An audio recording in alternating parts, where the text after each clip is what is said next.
Oh, perfect. I think those guns are like the bulldogs of AKs. I actually don't hate this AK build. I think it's one of the most important parts of having an airsoft build. And I think it's time to roast some more builds. This is the Gear Locker, and let's jump into episode 2 of Roast Your Build. As always, stick to the end if you want to see my favorite build of this episode, as well as finding out how you can get yours in episode 3. Starting off with a beautiful, classic retro build. This M16A2 comes from Dwee Levrai. I love this thing so much. I've been eyeing M16A2 builds for a while now. I do need to get one, but I want to do it right, and this guy does it beautifully. With a VFC base, a GMP M203 short grenade launcher, Mad Dog handguard, DNA large forward assist button, an A1 birdcage flash hider, and a black stock sling support.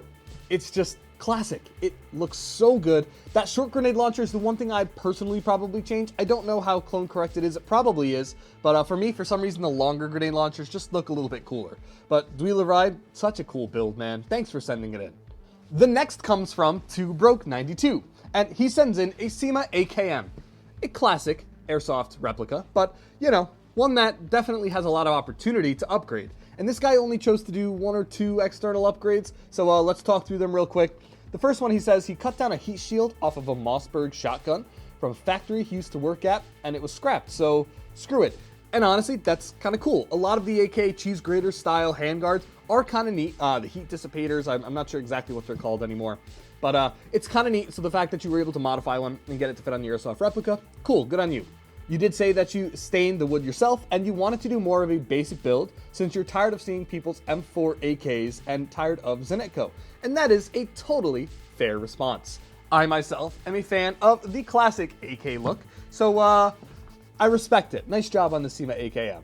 The next comes from George. And George saw the winners of the last episode and decided to share one of his HK461D builds. This is also based off of a TM NGRS, and he's rocking a PTS vertical short grip, a clone Unity flip to center mount and riser with a clone EOTech and magnifier, and a Wadsden touch and PEC unit. This one is an all black compared to the peanut butter tans that we saw last time, but I still think it's kind of cool. If basic 416 was a category, you'd be up there, and nice job on this one.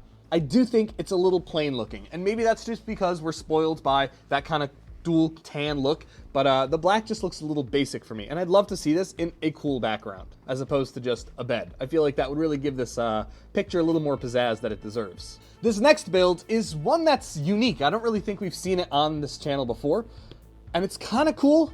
I'm getting mixed feelings from it though, and this is an AR-10 build from Kingsnake Airsoft. This build uses an ICS UKSR stock, a Vector Optics SCOM 30 Hugo 3-12x44 scope, fake Geisley mount, some repro bits here and there, but you've got a PTS Dead Air muzzle brake and Sandman S and a fake Atlas bipod. It's airsoft, and I think it hints at a lot of those notes, which is why I'm like, okay, not my flavor of things, but it does look good altogether, and that paint job that you did on is pretty cool for like a woodland DMR look. The black and green, kind of like the green and black vibe that was really popular when TRX Arms was actually cool. It's kind of a neat thing. So I'll give you that. I think it's cool. It's not my favorite, but you know what? I forgot to rate all the other ones, so we might as well start with this one. I'm going to give this one a 3.5 out of 10. I'd love to see how it performs, and it maybe would look a little bit cooler with some different mags other than the stock AR-10 ones. Not sure if they make that for airsoft though, so don't take that personally. Lucas sends in an MCX Virtus from VFC, and this is an HPA build. This was originally a black replica that he did paint with kind of a worn-in paint job, and you know what? I think it looks kind of cool, actually.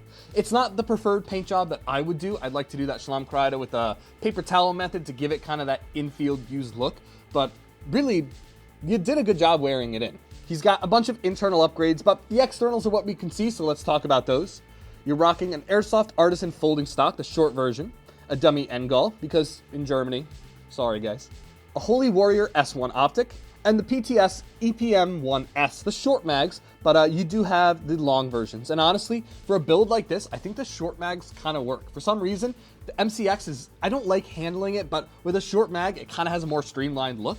So I'll give you props there. I think that's pretty cool. This build is going to get a 4 out of 5 for me, just because I don't like the ergonomics of the MCX, but personal flavor, build-wise, you did a really cool one. Nice job on that.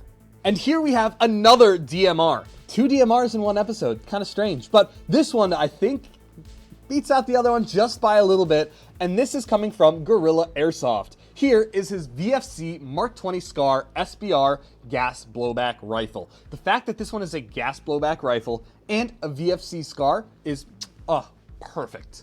Way back in the day, I wanted to own a SCAR, and I went for the G36, no regrets there. But this is so freaking cool. Oh man, the black and tan kind of combo look really works well, and that stock is beautiful. Let's talk through some of the external upgrades that you have, like the replica S&B scope, a Geisley mount that is repro as well, a Sig Sauer Romeo red dot, and a Magpul RVG. It looks like a very heavy optic setup, but one that's really effective. You note that this was your dream rifle since you were a kid, and it shoots like a dream, being a true DMR build, hitting around 400 feet per second with .28s. And you know what? You say this is a unit of a gun, and I'm going to give you that there. 4.8 out of 5 for me. Really nice job on this one, Geurilla.Airsoft. I would love to run this thing. Woo's SP06 sends in a 300 Blackout Noveski style build. For some reason, I feel like a few years ago, this kind of build was the craze. Here you have a Noveski N4 Airsoft replica build, an EXPS-30 Somo Gear NGAL, and an irregular defense MHS V1. And you say that you love this grip. It's kind of a cool looking grip, not one that you really see too much out on builds, but it fits the vibe. And it also matches up with that pistol grip really well. You have a ton of other upgrades in here and external pieces like the Magpul CTR stock, the Magpul RSA QD adapter, and some AOR1 flavors here and there. And this to me looks like the bump in the night gun that all the YouTubers had not too long ago. So I think you get some good bonus points there. It looks cool, looks effective, and I'm sure on the airsoft field, calibers don't matter, I know. So having something that says 300 Blackout gives you that little bit of extra uniqueness. 4.5 out of 5 for me, just because I'd love to run this thing as well. QuirkGlow sends in an absolute abomination. I really don't know how to feel about this. This is an LCT RPK16 with a Daytona kit. And that's why I don't know how to feel, because the Daytona kits are so freaking cool. Having an HPA gas blowback from the origins of airsoft is just so neat, and having it in an RPK16 build from LCT, a relatively recent gun compared to the Daytona stuff, is really cool. You have some real steel accessories like your pistol grip and charging handle, a JJ Airsoft 1P87 sight, and your Putnik suppressor hides a tracer unit. The gas blowback style that is a Daytona kit and a tracer unit inside a suppressor is going to be so cool. I would love to see this thing run, but it's an RPK16. I think those guns are like the bulldogs of AKs. I absolutely love dogs, but it just doesn't look healthy. I'm going to give this one a 3 out of 5. That Daytona kit was really fighting for those points there. But overall, QuirkGlow, I'd love to see it on the field. Maybe just, not shooting at me. PayloadCo.Airsoft punishes me with another AK. And this is actually a little bit nicer. I think it's kind of cool. This is a Specna-based HK47. And he says, I know you aren't a huge AK fan, but oh boy, check this out. You know what? I'll give it what it's worth. This is including a PKA scope, a Magpul MOE handguard, some other Magpul grips, and a Nito plum scheme, all color matched to the handguard, including that extended TWI Molot mag. And you know what? With that chest rig, I think is that the Red Dawn chest rig camo pattern? Let me know, but it's kind of cool. I would love to see this kind of thing out on the field because it looks unique. It's not that standard Zenetco style AK. It's got unique flavors and vintage parts mixed with some modern parts. So credit where credit is due. I actually don't hate this AK build. Good job on that, Payload Co. You surprised me here. I'll give this one a 3.8 out of 5, only because I think that mag looks a little silly. Now, I'm all for dongs hanging off the ends of AKs, but it's just excessive. And now we get to the top 3 builds. I'm gonna be honest, this was actually a really hard pick between these 3. Each one is unique in its own right, and it was tough. So before we get to those top 3 builds, I'm just gonna lump them all into their same category. Let's talk about how you can get into the next episode of Roast Your Build, episode 3. Now, this summer, I have a lot of things coming up, a lot of extra projects that I'm working on to show you guys, and I'm really excited for it. So similar to my Roast Your Kit series, I'm gonna be taking a short summer hiatus. But instead of the 3 months that I'm gonna be taking for Roast Your Kit, here, I'm only gonna be taking a 1-month break. That means our next episode is going to be at the end of August, meaning you can send in your builds all throughout July and for a couple days in the beginning of August to get them in for that episode 3. Now, let's talk about when and how. I need photos of your builds by August 4th, 2025. This can include a couple cool pictures, a list of highlights that you want me to include, as well as the social media or whatever that you want me to plug, just so I can attribute it to the owners. So if you send in a nasty AK build, we can all roast you. Just kidding, you need credit. And send this to TGLentries@gmail.com. So yes, it's an email, TGLentries@gmail.com by August 4th, and that's really it. Anything goes with these. I'm really excited to see what you guys come up with, and let's jump into the top 3 builds of episode 2. Starting out with a YouTube channel that I actually really like. They're relatively small, they're working on growing, and I think their quality of content is fantastic. This is coming from Woven Apogee. And here we have a couple of classic URGI style builds. These are very thought out and purposeful builds. These URGI inspired builds have an emphasis on night fighting. As you can see, we have a 14.5 barrel with LPVO for recce activities, but one has an 11.5 for everything else. Really, for airsoft, it doesn't matter too much. It's all about being effective in those areas. But the fact that you have different optic setups with different night capability options on there, whether they're thermal or NVGs, is really cool. You definitely have a good flavor, and I love those classic style stocks on there. You're not rocking any of the SOP mod stuff, which I think is really cool, but the classic LE style, I'm not sure what they're even called anymore.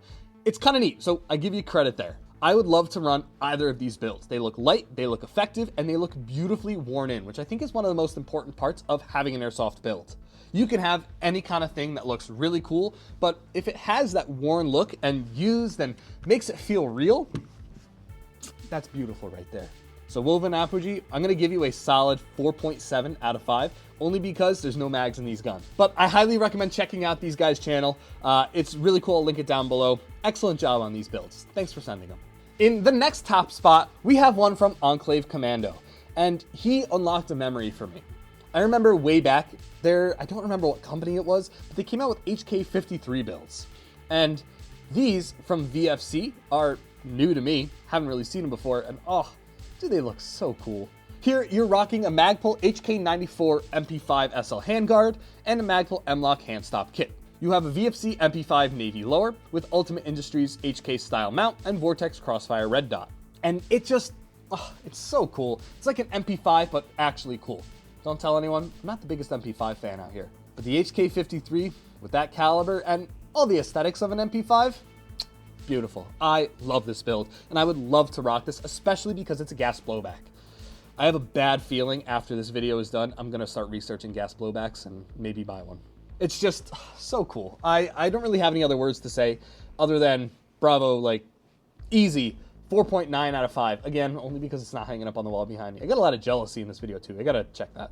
And our last build, total bias here because it actually does come from a friend of mine, but it's a beautiful build, even if I didn't know this guy. This comes from Pumpkin Latte, and this is an MG3 build. A Bundeswehr machine gun. And this started its life as a G&G MG42, but now he's included a real stock, real feed mechanism, Bakelite pistol grip, and flash hider from the MG3. Without a doubt, this is one of the most accurate MG3 builds I have ever seen. I've seen some attempts out there, and some of them look pretty good, but this is absolute perfection. And knowing this guy, the details are down. It did take a lot of work to get that flash hider on, but he also includes some accessories like the RIS rail, as KSK used mounted on vehicles such as the LIV Serval or the quad bikes. And he modified a real MG3 box mag to use M249 mag internals. And I had so much fun rocking the MG4 on that one gameplay day that I would love to rock one of these ones with one of my Bundeswehr kits. I'd probably go EGB unless I can get a Serval here. That is like a pipe dream of mine. And the fact that you've included kit pictures with it is just perfection. You could probably throw yourself into some reference photos and line up pretty well. First 5 out of 5 of this episode, it's just so freaking cool. And thank you for sending it in.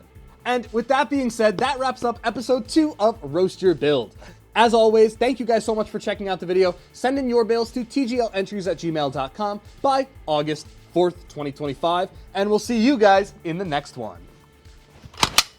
I hate AKs.